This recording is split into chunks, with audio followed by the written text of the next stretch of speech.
Hey everyone, in today's episode we're going to be reviewing the findings of our September monthly threat report, a monthly report that we do here at Hornet Security about the findings and current state of the cybersecurity industry. So I've got Yvonne Bernard, one of our previous guests, on to kind of go over the data from this report with me. We're going to be talking about the findings, we're going to be talking about the FBI's disruption of Qakbot, we're going to be talking more about Storm 0558, the recent Microsoft breach, and lots more on today's episode of the Security Swarm podcast.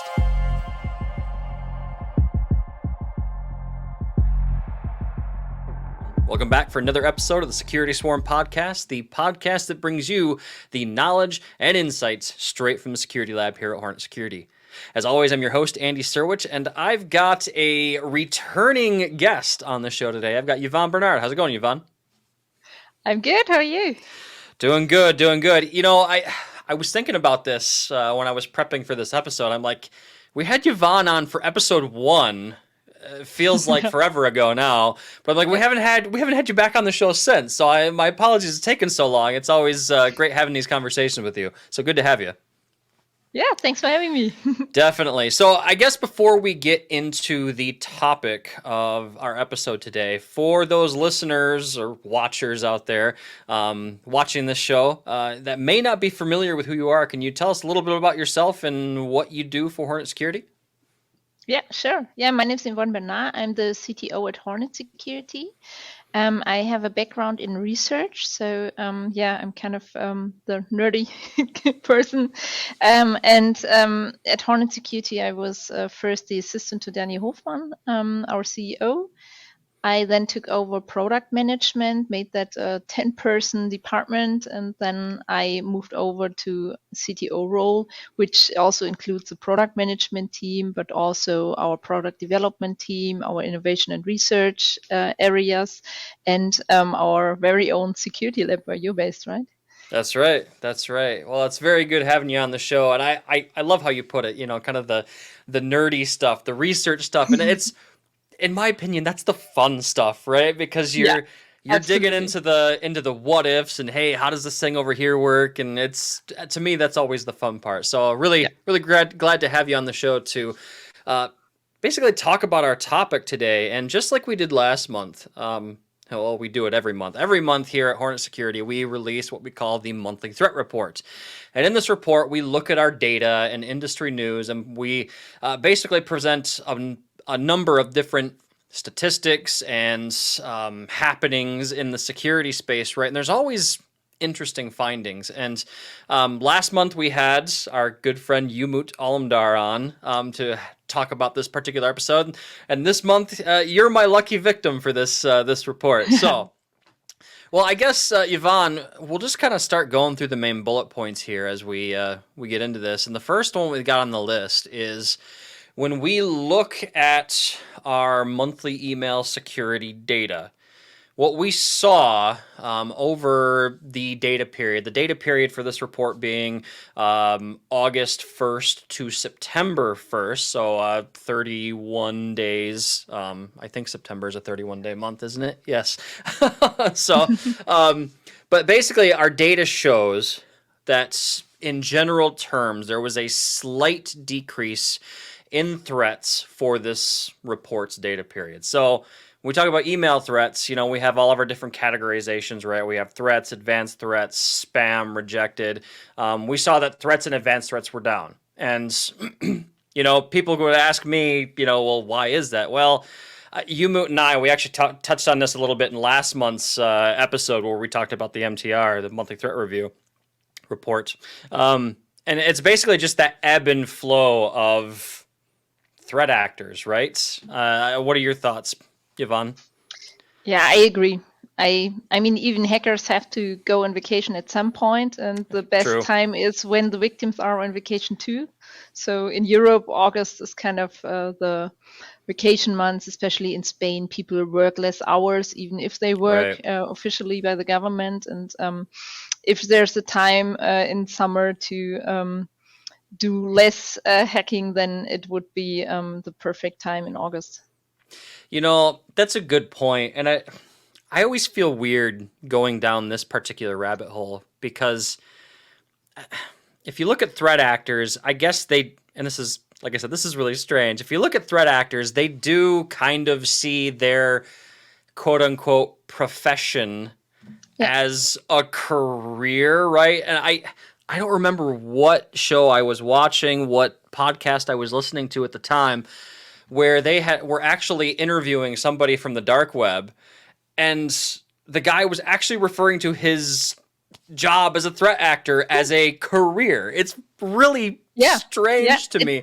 So I mean, I like it just kind of reinforces that idea that they see it as a career, that they take time off too, right? It's just strange. Yeah, it's become a normal business for them. They go to the office in the morning. They even have call centers who help you with paying your ransom. Right. And I mean, where's the difference? They don't pay taxes, most likely. That probably is the difference, right? And I think for the public at large, this is kind of a disconnect, right? So the public at large, when they think of your typical hacker, right, as they're known in the larger community, they think of them as like that person in the shadowy room with code on their screen, and they've got like the hoodie sweatshirt on, and or you often see them depicted with the Guy Fawkes mask, right?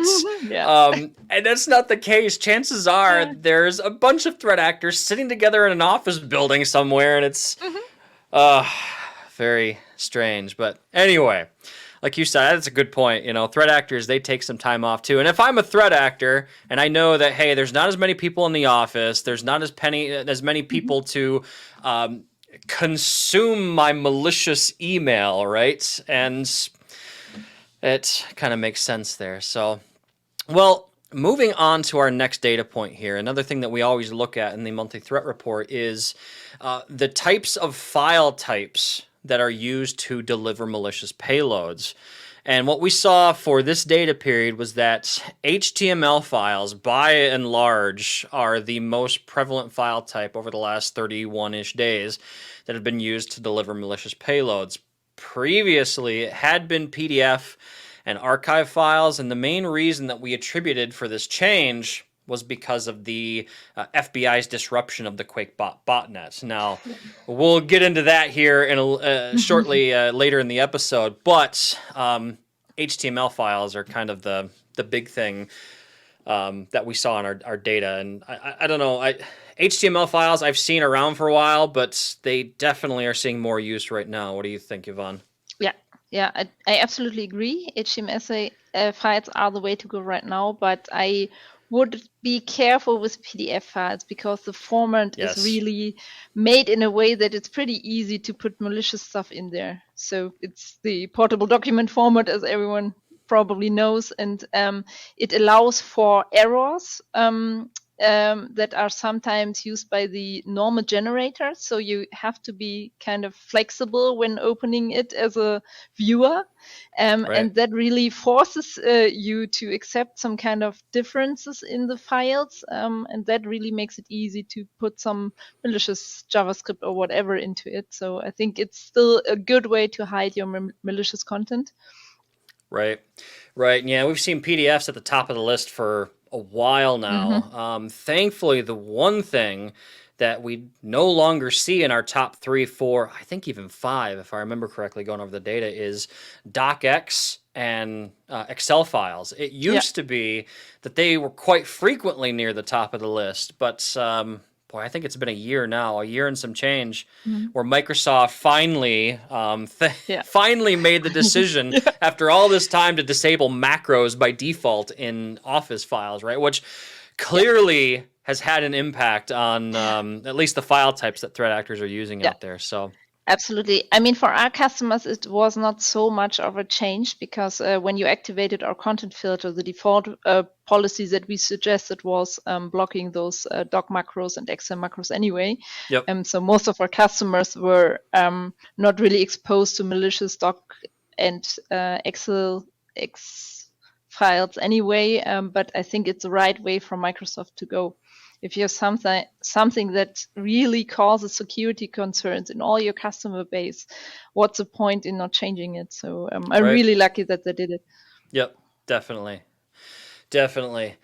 Um, so then the next area that we've looked at as part of this monthly exercise is we always take a look at what are the most targeted industries, and we have a metric that we use. We have a threat score that we generate for each industry vertical. I will actually link the written monthly threat reports Hmm. in the show notes if you folks are interested.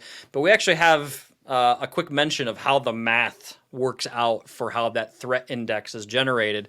But what we saw over the data period is that the entertainment sector and the mining sector are the two most targeted industries over the last month. And the entertainment one, I don't really question that one a whole lot just because we commonly see it near the top of the list. But Hmm. the mining one always it surprises me.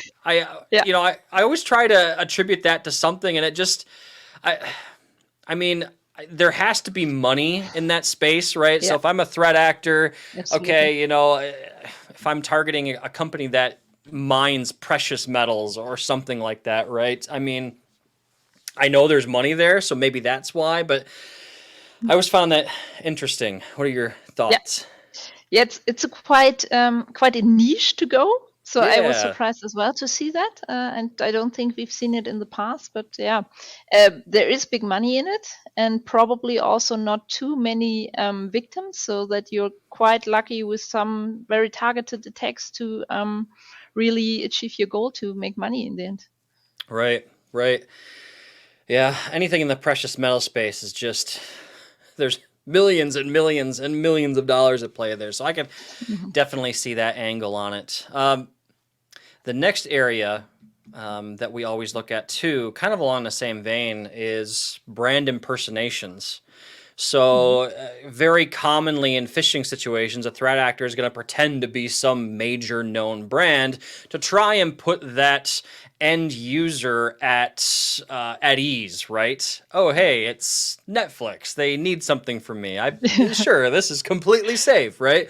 And so this is another area that we look at every month, right? And what we found in our data for this time period is that DHL, the shipping Oh company, yeah. continues to be the most impersonated brand in phishing attacks. And it's not by just a little bit, it's like double the second place Hmm. brand, which makes all kinds of sense to me because I'm sure it's the same way in Germany, Yvonne, but I know here in the States, like, I, I probably have a package showing up on my doorstep 4 days of the week, if I had to Yeah. guess.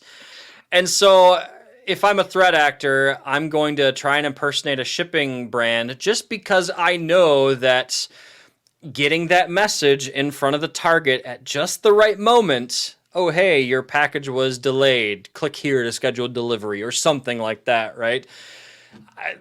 Most people have a package being delivered at any given time. So that's why I see the shipping brands being high in the charts. I imagine it's got to be the same way in Yeah. Germany too, right? Absolutely. DHL is like the 95% of the packages deliverer. So it's kind of a daughter of the German Post, which was officially government authority at some Mm, point. So it's really, really distributed. And I had a look at those emails, and they were really well made. It was like right. quite likely, like, yeah, it's nearly there, but you have to pay some extra taxes. It's not too much, so probably really people fall for it because it's like $5 or something. It's not really big amounts. Very well made from a wording perspective. You know, in German. Wordings are sometimes different than if you write it in English and you just let uh, ChatGPT translated. Right. And those were really well made, and many of my friends were asking me about those because they've been affected as well. So there were really huge campaigns here, not only to industry recipients, but also to private citizens. So that was really a big one, and also in news and some people warning about it. So it's been spoken about a lot. Definitely, definitely. I mean, we see that in the States here too, is um, On occasion I will see one from UPS or the U.S. Postal Service. What's funny about that is my mother is retired U.S. Postal Service. She spent a career working for USPS. And even she once in a while gets one of these USPS phishing messages, and she's like, Andy, this looks weird. I'm like, Mom, just don't click on it. Just delete it. Yeah. And so it's, anyway. So yeah, the other big impersonated brands that we saw in addition to that were, where we saw increases were Netflix, MasterCard, and there were a couple of other, one of them was a cloud hosting provider, if I remember correctly. Again, the full list is in the, in the written report, excuse me.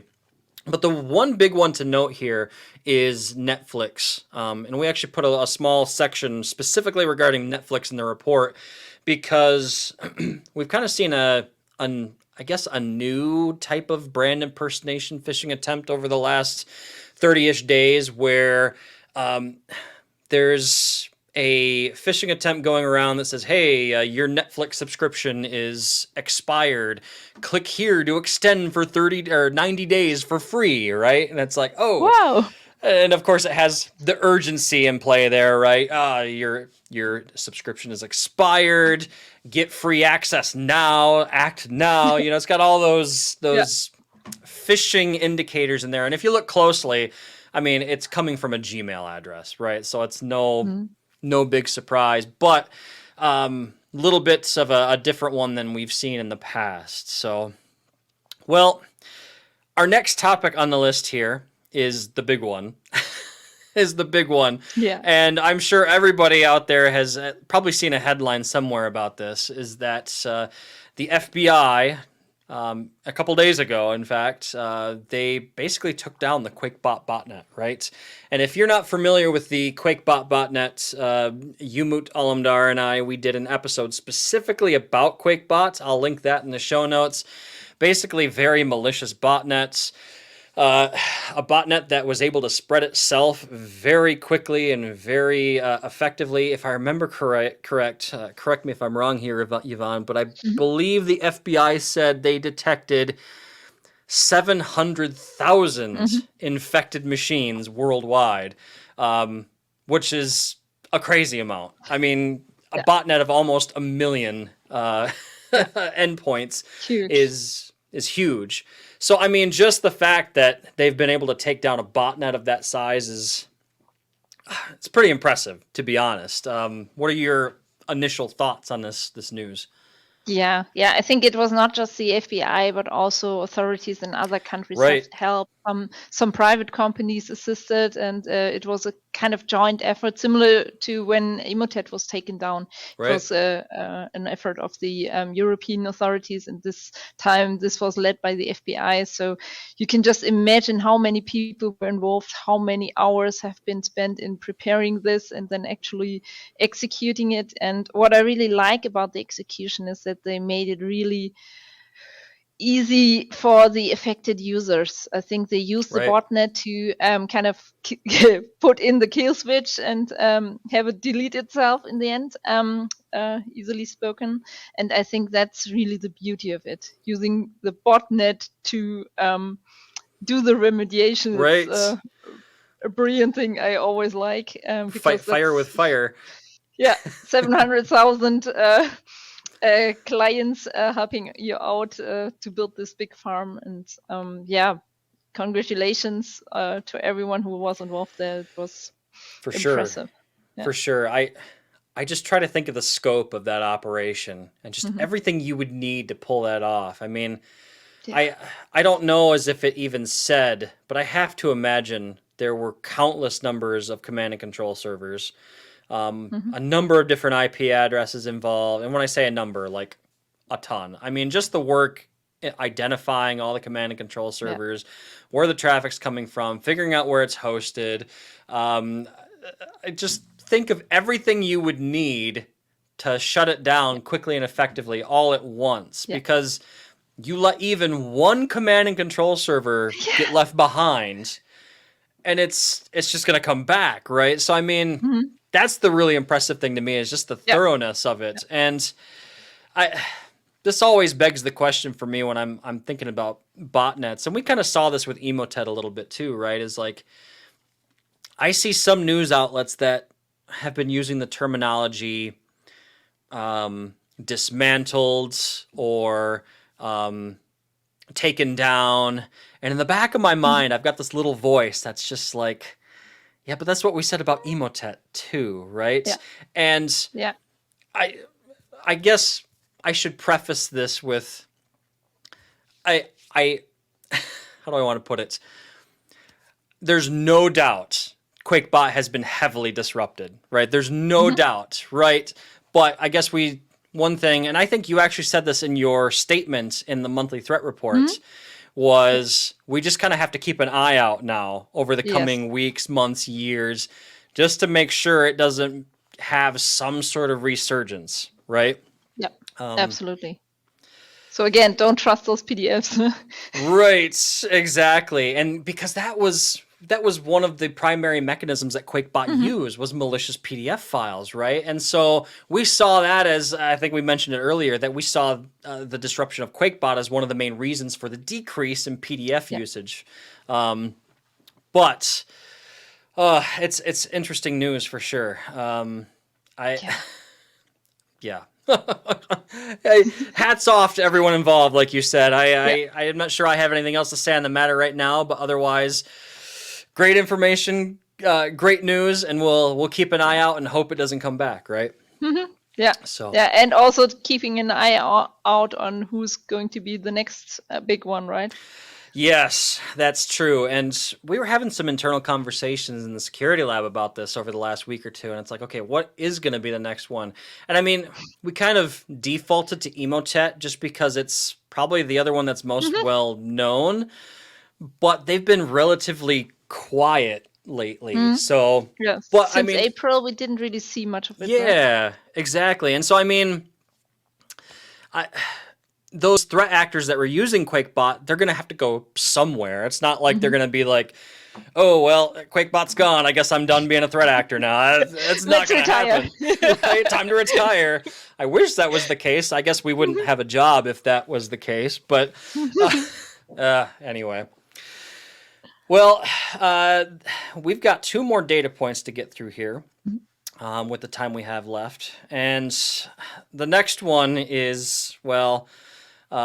it's my facepalm bullet points, and I've been talking a lot about this particular case with a lot of different people. One of our other podcast guests, Paul Schnackenberg, and we've been talking about this quite a lot, and that is the breach of Microsoft signing keys. Yeah.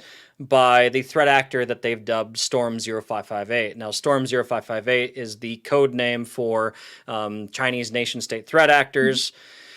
For those that aren't familiar with this particular case, basically what happened is, again, Chinese nation-state threat actors got a hold of a Microsoft consumer signing key, and they were basically able to forge Azure Active Directory authentication tokens to authenticate themselves into at least 25 organizations that were documented. Now, I've seen a lot of talk out on the internet and communities where security researchers are like, it's probably the blast radius is probably a lot more than just 25 organizations, but 25 is the data point that Microsoft has been using. Now, there's been a lot of criticism of Microsoft with security stuff in the last 2 to 3 years. This is just kind of the icing on the cake. And I think the big difference here is this one was bad enough to where U.S. government agencies were impacted. We had the State Department was impacted, and the Department of Commerce was impacted as well, too. And surprise, there's now going to be a U.S. government investigation into this particular situation. And that brings up one of the key points that I put in this month's version of the threat report, in that it really seems like government entities are running out of patience when it comes to breaches, right? What are your thoughts on this one, Yvonne? This is an interesting one. Yeah, Yeah, a really interesting one. Yeah, I think on the one hand, what's criticized is the security for obvious reason. Yep. And also, I think the process around it, the communication. I think it was authorities telling Microsoft you have an issue here. Yeah. Microsoft then doing some kind of fix because basically the authentication of the tokens was based on a bug that was somewhere in their code, and Yep. additionally the token was stolen. So they had like at least two problems that we know of, and the communication was then, yeah, everything is fixed, everything is fine, but we don't really know yet how that happened. So how can you say everything is fine if you do not have full visibility yourself what has happened? So I think people really might lose trust in the communication, especially with this one. And from a European perspective, I think the media didn't really react much on it. So it was kind of very silent around the topic for such an important one. Can you trust Microsoft with their security, with your data? And it was not really so much in the media as I would have expected for such an important topic. And that was surprising to me too. It was the same way over here in the States. You didn't hear a whole lot about it in the news, and it absolutely comes down to that trust angle, right? Because for years, I think it was another one of our podcast guests, Eric Siren, and I were actually talking about the Microsoft Cloud and its security, and the fact that Microsoft has been saying, like for years, come use us as your infrastructure, use us for all your IT needs. And there's a trust aspect there. And I think this case has absolutely broken that trust, unfortunately, because of the communication. And two issues, really big issues I see with this. You mentioned the consumer signing key. The weird thing is that consumer signing key had expired in 2021. So how was an expired consumer signing key even able to be used? And how was a consumer signing key able to be used for business services, right? So like two questions there. They did actually come out with a new statement, 2 days ago as the time of this recording, on September 6th, where they finally divulged how the consumer signing key had been compromised. And basically what had happened is their signing environments are isolated, which they should be. Makes That's sense. good. At some point, one of the consumer signing key systems had crashed, so it generated a crash dump, right? Which they then moved to a debugging environment to figure out why the machine crashed. What happened? The debugging environment actually had internet access, and then that paired with a compromised Microsoft corporate account is allowed that that crash dump to be exfiltrated, and the signing key was contained within the crash dump. Now, what is really interesting about this, and there's just a small little one-sentence line in their statement that really stood out to me, and it was something along the lines of, and I have it quoted in the written report, but it was something along the lines of, well, we don't have logs that go back to 2021 when this all happened, so it's our best guess that this is the way that the key was exfiltrated. Okay. Which doesn't fill me with confidence and comes back to the whole trust discussion, right? So and the other big pending question, and we've talked about it on this show a couple of times in various episodes, is the fact that you have Microsoft providing a productivity platform in 365 or IT hosting in Azure and all the various services that are involved in Azure, and then charging extra on top of that to secure said platform. So not only in and of itself is that kind of a problem, but there's also a conflict of interest there too, right? And that's where third-party vendors like us can come into play and help keep Microsoft honest in this case. But For me, it's just the lack of transparency, the lack of adequate tools by default to address these situations. Where I was going with this was the fact that unless you had the premium logging tier in Microsoft's cloud, you couldn't even detect this attack.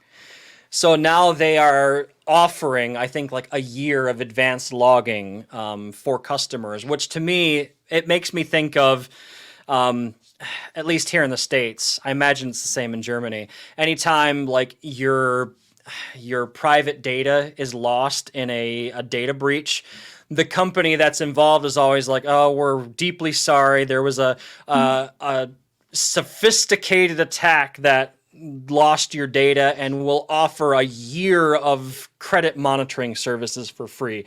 That's what this reminds me of, but like at the IT and security level, right? Yeah, I think charging extra for something like logging, also for, I don't know, there's some vendors charging extra for multi-factor authentication. For me, that should be standard. Yeah. Security should be built in and not an extra add-on. Yeah, I think it's the right to go to allow customers to use security by default, have it by design within your product, and Yeah. in I think in Europe it's due to GDPR, there are really big fines associated with data breaches, Yeah. and not even breaches, but also wrong ways how to store the data, how to announce where the data, when the data is stored, when the data is deleted. And with these fines, I think the European Union tries to really get the vendors into doing their job properly. And they should do their job properly. I've been just that. I'm going to take some flack from some people in the US for this statement, I'm sure, but I would love to have something like GDPR in the US. Like, we should. I mean, in complete honesty, we should have something like that. And we have we have a couple of states that are starting to make their own state laws along those lines. I know California has one. I want to say Connecticut or Massachusetts is the other one. I don't know. I lose track of all the little tiny states up in the Northeast. But anyway, yeah. So yeah, well, our last... I mean, as long as you don't have to document things, GDPR is cool. Right, right. That's the thing, is there is a lot of work Careful associated. what you're wishing, but I think the basic idea of making data protection a default task of the companies is the right way to go. Right. And security by design and not as a paid extra service. Definitely. And I guess, you know, when I say the thing about GDPR, I definitely say that from the perspective of, you know, a citizen and a consumer, right? Like, you have those companies out there that just data breach after data breach after data breach. You know, it's unfortunate to see, and until there's severe penalties, it's never going to fix itself, right? So anyway, well, speaking of data breaches, that's what our last data point here focuses on. And this was kind of interesting because in a short span of time, we had 2 data breaches that accounted for 14 million records being lost. So we had a French government agency, if I remember correctly, I've got the link in the report, but if I remember correctly, that's the government agency that is involved in labor and financial assistance, if I remember correctly. And then a software vendor that's involved in the gaming space. The name escapes me off the top of my head. They don't make games directly, but they make technology that allows for multiplayer gaming.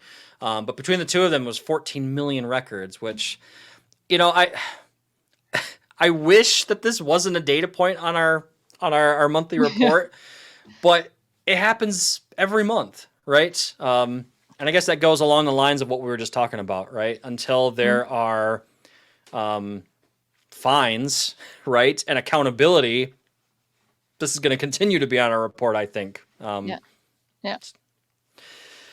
Any closing thoughts on that one, Yvonne, before we wrap things up? Yeah, I think I have to agree with you. Making security a default important part of your product is really the key. And I think that's something every consumer and every customer can expect from you. And I think that's the thing, right? Is like that is the expectation. When I don't know, log into Facebook. I never log into Facebook, so that's a bad example. But when I log into Facebook, and well, especially a bad example because I know that I'm being spied on when I log into Facebook. But let's assume Yeah. I'm not. Let's assume I'm somebody that's not in the security space, right? And I don't understand how all this stuff works. Well, I'm just average Joe user on the street. When I log into Facebook, I expect that my information and my privacy is going to be respected. Yeah. That's what it Yeah. is at the end of the day, right? Hmm. Anyway, well, Yvonne, I think that about wraps it up for the day. Thanks for taking the time to come and share some of your knowledge and insights here. It's always great having these conversations with you. Yeah, thank you. It was fun. Yeah, definitely. And those of you watching, thanks for spending some time with us today. If you found value in this episode, be sure to hit that subscribe button. We are available on YouTube and all the major podcasting platforms as well. So be sure to check us out there, subscribe. If you want some information on some awesome security products, I mentioned earlier about third-party security vendors keeping the big cloud players honest. You can go to hornetsecurity.com for more information there. You can see our full portfolio of security products. Other than that, we'll let you go. Stay safe out there and have a good one. Thanks for watching.